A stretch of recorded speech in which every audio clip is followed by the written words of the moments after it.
Spider man brand new day movie shooting start అయ్యి ఇప్పటికే 10 రోజులు కంప్లీట్ అయింది.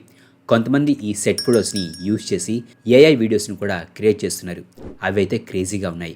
అండ్ లీక్ అయిన సెట్ ఫొటోస్ని చూస్తుంటే అవి సెట్ ఫొటోస్ లాగా కనిపించడం లేదు. మూవీకి సంబంధించిన డిజైన్ పోస్టర్స్, వాల్ పేపర్స్ లాగా కనిపిస్తున్నాయి. సోనీ ఈ మూవీకి సంబంధించిన డే 1 ఆన్ సెట్ అని చెప్పి ఒక వీడియోని రిలీజ్ చేసింది. ఈ వీడియోలో మూవీ షూటింగ్ స్టార్ట్ అయిన మొదటి రోజు బిహైండ్ ది సీన్స్కి సంబంధించిన కొన్ని ఫుటేజెస్ ఉన్నాయి.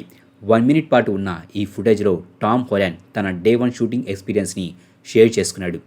ఈ బిహైండ్ ది సీన్స్లోని ఒక సీన్లో Tom Holland Spiderman tank యొక్క డోర్ని బ్రేక్ చేయడానికి ప్రయత్నించడం మనకు కనిపిస్తుంది. ఈ ఫుటేజ్లో మనకు ఈ మూవీ డైరెక్టర్ అయిన డెస్టిన్ డానియల్ క్రెటాన్ కూడా కనిపిస్తున్నాడు. ఇక రీసెంట్గా ఈ మూవీకి సంబంధించి లీక్ అయిన సెట్ ఫోటోలో మనకు టామ్ హాలండ్తో పాటు జెండియా కూడా కనిపిస్తుంది. అండ్ ఇక్కడ వీరిద్దరూ సెమెటరీలో ఉన్నారు. అలాగే వీరిద్దరు ఇక్కడ క్యాజువల్గా మాట్లాడుకుంటున్నట్టు మనకు కనిపిస్తున్నారు. ఈ సీన్కి సంబంధించిన షూటింగ్ యూకేలోని బ్రూక్వుడ్ సెమెటరీలో జరిగింది. ఇది ఒక ఎమోషనల్ సీన్. ఇక్కడ టామ్ హాలండ్ చనిపోయిన తన ఆంట్ మే గ్రేవ్ని విజిట్ చేయడానికి ఈ ప్లేస్కి వస్తాడు. అండ్ ఇక్కడ ఇతనితో పాటు జెండియా ఎంజే కూడా ఉంది. ఈ సెట్ ఫోటోని చూసిన చాలామంది జెండియాకి పీటర్ పాకర్ గుర్తున్నాడని అనుకుని ఉండవచ్చు. అయితే లేదు. నోవే మూవీ ఈవెంట్స్ వలన పీటర్ పాకర్ని అందరూ కూడా మర్చిపోతారు. మేబీ ఈ మూవీలో కనిపించబోయే మార్క్ రఫ్లో హల్క్కి పీటర్ పాకర్ గుర్తుండవచ్చు. ఎందుకంటే హల్క్ బ్రూస్ బ్యానర్లో ఉన్న different personality. So Bruce banner Peter ఎవరో మర్చిపోయినా హల్క్ మాత్రం పీటర్ని మర్చిపోడు. ఈవెన్ మార్వెల్ కామిక్స్లో కూడా ఇలానే పీటర్ని అందరూ మర్చిపోయినప్పుడు హల్క్ ఒక్కడే అతన్ని గుర్తుపెట్టుకుంటాడు. అలాగే ఇక జెండియా ఎంజే విషయానికి వస్తే ఆమె ఈ సీన్లో నటించలేదు. ఈ ఎమోషనల్ సీన్లో టామ్ హాలండ్కి సపోర్ట్ చేయడానికి ఆమె ఈ సెట్ని విజిట్ చేసింది. సో మూవీలో కనిపించబోయే ఈ సీన్లో మనకు జెండియా కనిపించకపోవచ్చు. అండ్ ఒకవేళ ఆమె ఈ సీన్లో నటించినా ఆమె ఈ ప్లేస్లో ఉండడానికి రీజన్ కూడా ఉంది. ఆ రీజన్ ఆంట్ మే. నోవే మూవీ ఎండింగ్లో అందరూ పీటర్ పాకర్ని మర్చిపోయారు, కానీ ఆంట్ మేని కాదు. అలాగే స్పైడర్ మ్యాన్ని కూడా కాదు. స్పైడర్ మ్యాన్ ఐడెంటిటీ తెలిసిన హ్యాపీ, ఎంజే, నెడ్ వారికి స్పైడర్ మ్యాన్ ఆంట్ అయిన ఆంట్ మే కూడా గుర్తుంది. గతంలో వారికి ఆంట్ మేకి మధ్య ఎలాంటి బాండ్ అండ్ రిలేషన్షిప్ అయితే ఉండేదో అదే బాండ్ వారి మధ్య ఇప్పటికీ ఉంది. అండ్ దానిని వారు మర్చిపోలేదు. ఈవెన్ నోవే మూవీ ఎండింగ్లో హ్యాపీ ఆంట్ మే గ్రేవ్ని విజిట్ చేయడం మనం చూసాం. సో అదేవిధంగా ఇక్కడ కూడా ఎంజే ఆంట్ మే గ్రేవ్ని విజిట్ చేయడానికి వచ్చి ఉండవచ్చు. అయితే ఈ మూవీలో జెండియా కూడా నడుస్తుంది, కానీ ఆమె ఈ సీన్లో నటించలేదని చెబుతున్నారు. అలాగే ఈ మూవీలో జెండియా క్యారెక్టర్కి ఇంతకుముందు మూవీస్లోకి లాగా ఎక్కువ రన్ టైం ఉండబోవడం లేదు. అండ్ ఈ గ్రేవ్ సీన్కి సంబంధించిన మరొక సెట్ ఫోటోలో మనకు పీటర్ పాకర్ ఆంట్ మే గ్రేవ్ ముందు ఉండడం కనిపిస్తుంది. అలాగే అతను తన బ్యాగ్ని ఓపెన్ ఆర్ క్లోజ్ చేస్తూ మనకి ఇక్కడ కనిపిస్తున్నాడు. ఆ గ్రేవ్ దగ్గర ఫ్లవర్స్ ఉండడం కూడా మనకు కనిపిస్తుంది. చూస్తుంటే ఇక్కడ అతను తను తీసుకొచ్చిన ఫ్లవర్స్ని ఆ గ్రేవ్ మీద పెట్టి తన బ్యాగ్ని క్లోజ్ చేస్తున్నట్టుగా కనిపిస్తుంది. ఈ ఫోటోని చూస్తున్నప్పుడు ముందు ఇది ఈ మూవీ స్టార్టింగ్లో ఉండే సీన్ అని అనుకున్నాను. ఎందుకంటే ఇక్కడ స్నో పడుతుంది. అండ్ నోవే మూవీ ఎండింగ్లో కూడా న్యూయార్క్లో స్నో పడుతూ మనకు కనిపిస్తుంది. కాబట్టి ఈ సీన్ ఈ మూవీ స్టార్టింగ్లో ఉండే సీన్ అని ముందు అనుకున్నాను. అయితే ఈ సీన్ అప్పుడు టామ్ హాలండ్ తీసుకున్న ఒక ఫోటో బట్టి చూస్తుంటే ఇది ఈ మూవీలోని ఎండింగ్ సీన్ అని తెలుస్తుంది. ఎందుకంటే ఇక్కడ టామ్ హాలండ్ ఫేస్ మీద మనకు కొన్ని గాయాలు కనిపిస్తున్నాయి. ఈ మూవీ మూడ్ బోర్డ్కి సంబంధించి లీక్ అయిన ఫొటోస్లో మనం బాగా గాయపడిన స్పైడర్ మ్యాన్ని చూసాం. ఇక్కడ అతని గాయాలు చూస్తుంటే ఈ ఫోటోలో ఉన్న విధంగా మూవీలో కూడా Tom Holland Spiderman damage అయిన అతని న్యూ సూట్లో ఒంటి నిండా గాయాలతో కనిపించబోతున్నట్లుగా ఉంది. అండ్ మరొక సెట్ ఫోటోలో పీటర్ పాకర్ టీషర్ట్ మీద డెల్మస్ ఢిల్లీ అని రాసి ఉంది. టామ్ హాలండ్ స్పైడర్ మ్యాన్ మూవీస్లో మనకు డెల్మస్ ఢిల్లీ అనే గ్రాసరీ స్టోర్ కనిపిస్తుంది.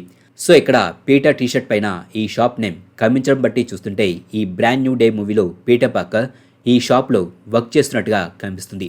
మేబీ ఇది అతనికి పార్ట్ టైం జాబ్ కావచ్చు. ఈ మూవీలో పీటర్ పాకర్ క్లాసిక్ స్పైడర్ మ్యాన్ స్టోరీలోకి లాగా డైలీ బుగుల్లో వర్క్ చేయడాన్ని చూపిస్తారని చాలామంది అనుకున్నారు. మేబీ నోవే మూవీలో పబ్లిక్కి స్పైడర్ మ్యాన్ ఐడెంటిటీని రివీల్ చేసేది అండ్ అందరికీ పీటర్ పాకర్ని ఒక విలన్గా చూపించింది J Jonah Jameson. So Peter Parker hate చేసే వాళ్ళలో ఇతను కూడా తప్పకుండా ఉంటాడు. అందుకే అతను డైలీ బుగుల్లో కాకుండా ఈ స్టోర్లో వర్క్ చేస్తూ ఉండవచ్చు. ఈవెన్ హోమ్ కమింగ్ మూవీలోని ఒక సీన్లో ఈ షాప్కి ఓనర్ అయిన డెల్మర్ పీటర్ పాకర్తో స్కూల్లోనే ఉండమని లేదంటే తనకులాగా అవుతావని చెప్తాడు. అండ్ పీటర్ దానికి ఇది చాలా గ్రేట్గా ఉందని అంటాడు. సో డెల్మర్ చెప్పినట్టుగానే పీటర్ అతని షాప్లో ఇప్పుడు వర్క్ చేస్తున్నాడు. అండ్ పీటర్కి ఆ షాప్లో వర్క్ చేయడం కూడా ఇష్టమే అని తెలుస్తుంది. కానీ ఫ్యూచర్ స్పైడర్ మ్యాన్ స్టోరీలో అతనికి మనీ అవసరం కాబట్టి పీటర్ పాకర్ తనకు ఇష్టం లేకపోయినా కూడా డైలీ బుగుల్లో వర్క్ చేయడాన్ని మనకు చూపించవచ్చు.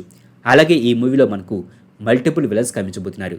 వారిలో ఆల్రెడీ కన్ఫర్మ్ అయిన villain Michael Mando Scorpion character. ఈ క్యారెక్టర్ మనకు స్పైడర్-మ్యాన్ హోమ్ కమింగ్ మూవీలో కూడా కనిపిస్తుంది. అండ్ ఈ స్కార్పియన్ క్యారెక్టర్లో నడుస్తున్న మైకేల్ మాండో రీసెంట్గా ఒక కామిక్ ఫోటోని సోషల్ మీడియాలో షేర్ చేశాడు. ఈ ఫోటోలో మనకు స్కార్పియన్తో బాండ్ అవుతూ ఒక సింబియోట్ కనిపిస్తుంది. ఈ ఇమేజ్ 2019లో వచ్చిన Absolute Carnage Miles Morales comic యొక్క వేరియంట్ కవర్ పేజ్.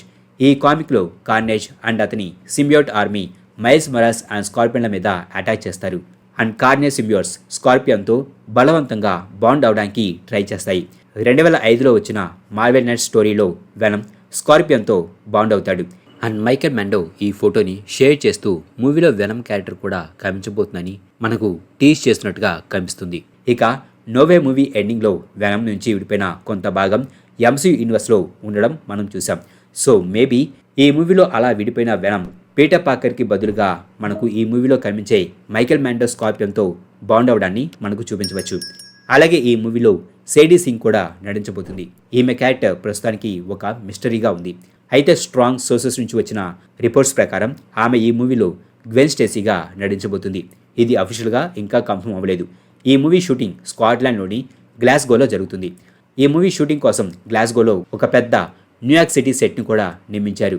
ఈ సెట్లో మూవీకి సంబంధించిన యాక్షన్ సీన్స్ని షూట్ చేస్తున్నారు. అండ్ రిపోర్ట్స్ ప్రకారం గ్లాస్గోలోని ఈ న్యూయార్క్ సెట్లో రైనో షేప్లో ఉన్న ఒక పెద్ద హెడ్ ప్రాప్ కనిపించినట్లుగా రిపోర్ట్ వచ్చింది. ఈ రిపోర్ట్ కనుక నిజమైతే ఈ మూవీ షూటింగ్కి సంబంధించి లీక్ అయిన సెట్ ఫుటేజెస్లో కార్స్ ఫ్లిప్ అవడం, పేలడం వెనక ఉన్నది అండ్ వారు చేస్ చేస్తుంది రైనోనే కావచ్చు. సో ఈ మూవీ సెట్కి సంబంధించి ఇప్పటి వరకు లీక్ అయిన విషయాలు ఇవే. ఇలా ఈ మూవీకి సంబంధించి ఎలాంటి అప్డేట్స్ని కూడా మీరు మిస్ అవ్వకూడదు అనుకుంటే ఇప్పుడే మా ఈ ఛానల్ని సబ్స్క్రైబ్ చేసుకొని బెల్ ఐకాన్ని క్లిక్ చేయండి. అలాగే ఈ వీడియోని లైక్ చేసి షేర్ చేయండి.